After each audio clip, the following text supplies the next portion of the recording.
Halo anak-anakku, SMK Negeri 1 Ngawen. Selamat bergabung kembali dengan materi simulasi dan komunikasi digital. Kali ini kita akan pelajari materi Find and Replace. Simak baik-baik sajian video berikut ini.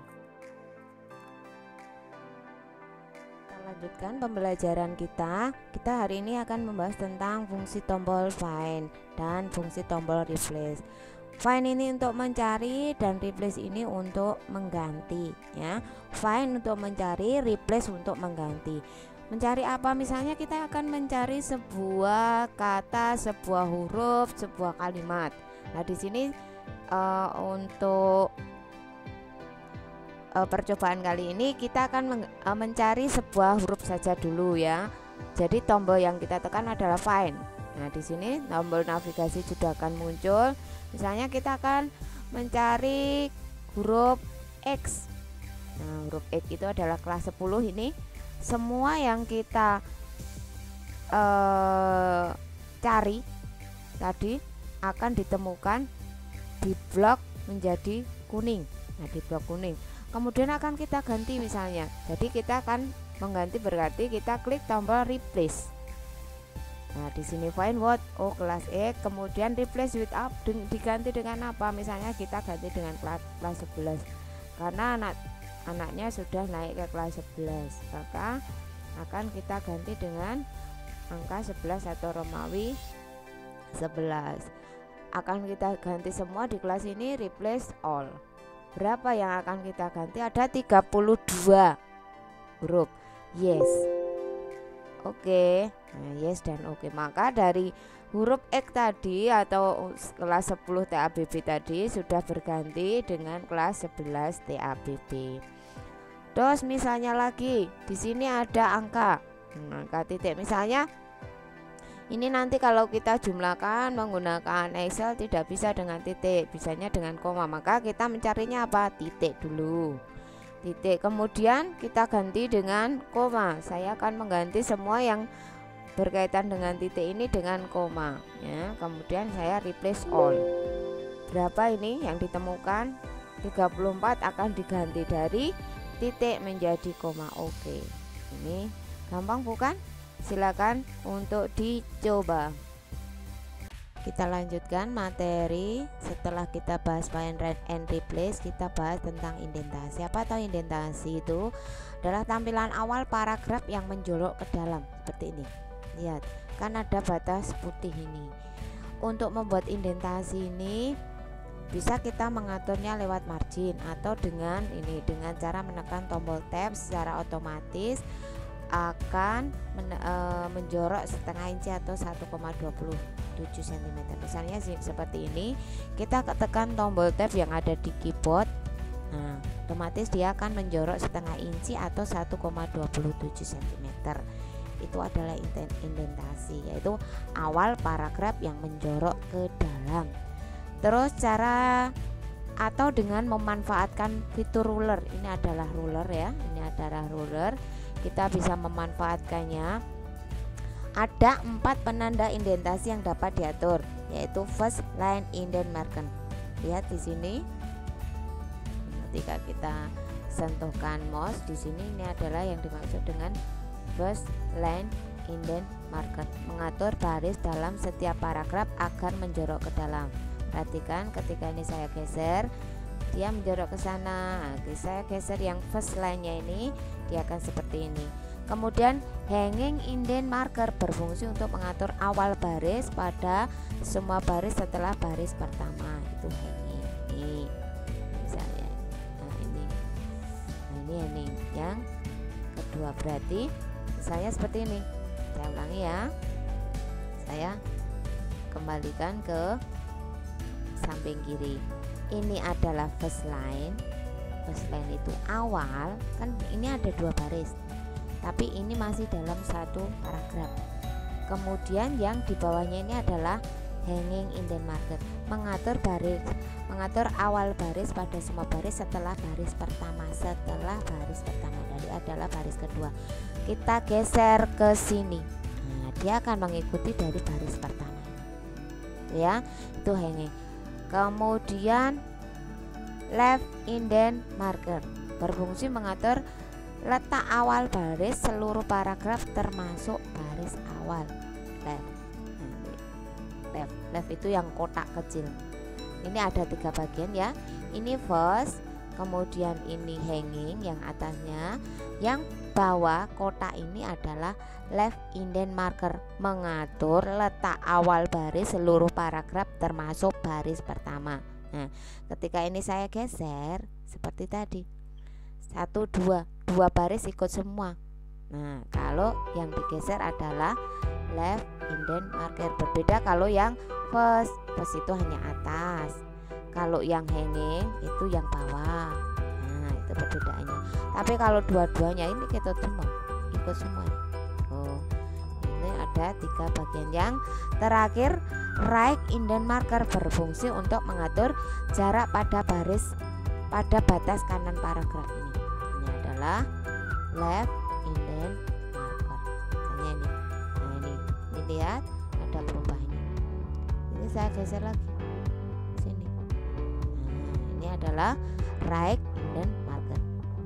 Jadi indentasi ada 4 penanda indentasi. Ada first line indent marker yang atas, hanging indent marker yang bagian atas, terus kemudian left indent marker ini yang kotak, right indent marker yang bagian kanan.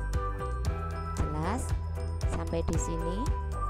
Silakan untuk mencoba. Materi selanjutnya adalah tabel. Tabel adalah daftar berisi ikhtisar sejumlah besar data informasi, biasanya berupa kata-kata dan bilangan yang tersusun secara bersistem urut ke bawah dalam lajur dan deret tertentu dengan garis pembatas sehingga dapat dengan mudah disimak. Kemudian untuk membuat dan menyisipkan tabel dalam aplikasi pengolah kata dilakukan langkahnya seperti berikut. Ada insert. Nah, kita cari tab insert. Ya, seperti ini. Kemudian kita pilih yang tabel.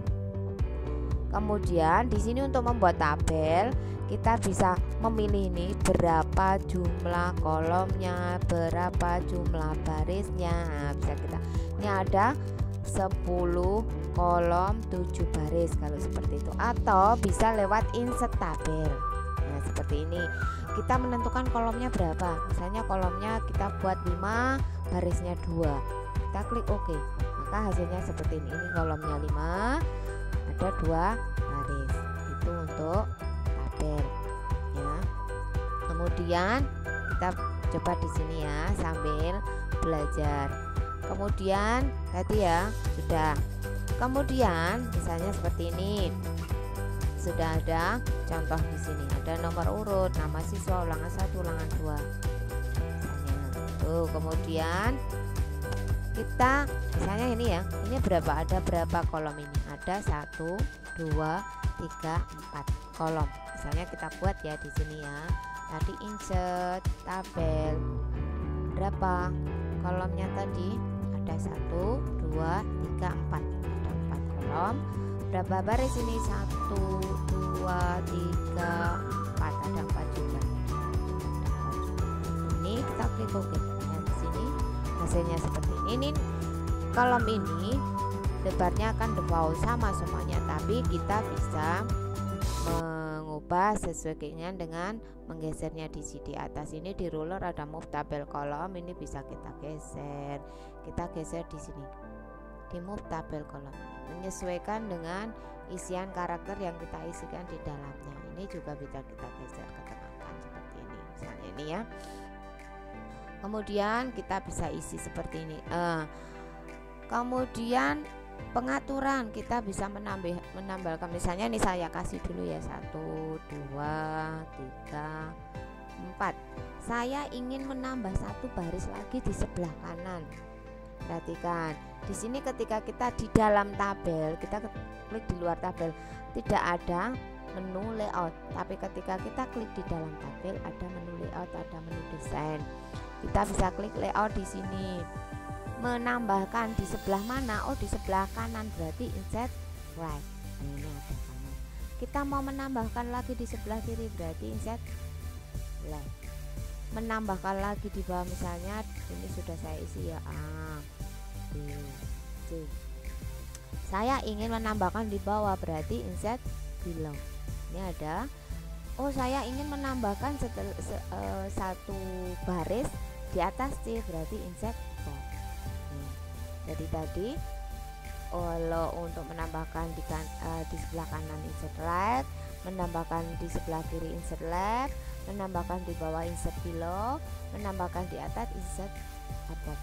Kalau ingin menghapus tinggal klik delete saja. Delete apa? Sel K, kolom, row, tabel. Kalau ini berarti kita akan menghapus baris seperti ini. Kalau ini, oh saya ini nggak butuh, saya akan menghapusnya, berarti delete kolom. Kemudian saya ingin menggabungkan 4 ini. Nah, di sini ada 2 sel yang akan kita gabungkan menjadi satu sel, berarti merger sel. Seperti ini. Ada yang bisa mungkin kalian sudah jelas, akan lebih jelas lagi kalau kalian mencobanya. Misalnya ingin membuat ini di tengah kata-katanya, ini bisa mengaturnya lewat di sini. Tinggi barisnya ingin sama, tinggi barisnya ingin sama, berarti ini yang kita atur, bisa kita tambahkan. Oh, kolomnya ingin juga sama, misalnya kita buat kecil ya. Sampai di sini semoga. Demikian tadi pembelajaran kita kali ini berkaitan dengan find and replace, indentasi, serta tabel. Semoga kalian akan lebih jelas dengan melihat video ini, dan segera kalian bisa mencoba untuk mempraktekkannya di rumah masing-masing. Akhirul kalam, assalamualaikum warahmatullahi wabarakatuh.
Lebih jelas